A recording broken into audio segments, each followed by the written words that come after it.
અમરેલીમાં 80માં સ્વાતંત્ર્ય પર્વની રાજ્યકક્ષાની ઉજવણીને લઈને તડામાર તૈયારીઓ શરૂ થઈ છે.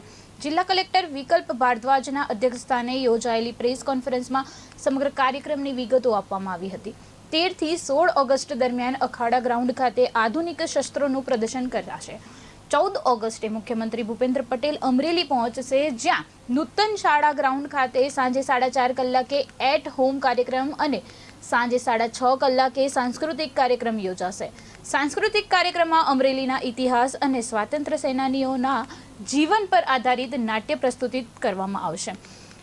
જ્યારે 15 ઓગસ્ટે પોલીસ પરેડ ગ્રાઉન્ડ ખાતે સવારે 8:55 કલાકે મુખ્યમંત્રી ભૂપેન્દ્ર પટેલના અધ્યક્ષસ્થાને રાજ્યકક્ષાનો ધ્વજવંદન કાર્યક્રમ યોજાશે. રાજ્યકક્ષાની ઉજવણીને લઈને શહેરમાં રોશની અને શણગારની તૈયારીઓ પણ પૂરજોશમાં ચાલી રહી છે. જિલ્લા કલેક્ટરે નાગરિકોને પણ પોતાના ઘર અને દુકાનોને રોશનીથી શણગારવા અપીલ કરી છે. વર્ષે 80માં સ્વતંત્ર પર્વના ઉજવણીના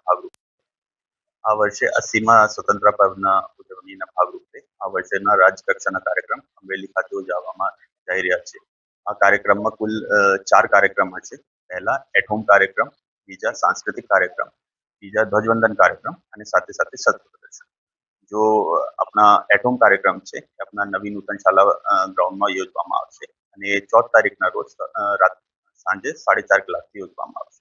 સાંસ્કૃતિક કાર્યક્રમ સાંજે 6:30 વાગ્યાથી યોજવામાં આવશે. જેમાં અમરેલીના ઇતિહાસ અને સ્વતંત્રતા સેનાનીઓના અનુરૂપ એક નાટ્ય પ્રસ્તુત કરવામાં આવશે.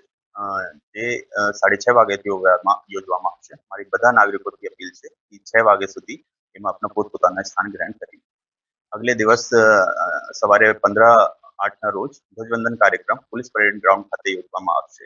જેમાં કાર્યક્રમ 8:55 થી શરૂ કરવામાં આવશે. બધા નાગરિકો 30 મિનિટ પહેલા अपना સ્થાન ગ્રહણ કરી લે અને શસ્ત્ર પ્રદર્શન 13 થી 16 તારીખ સુધી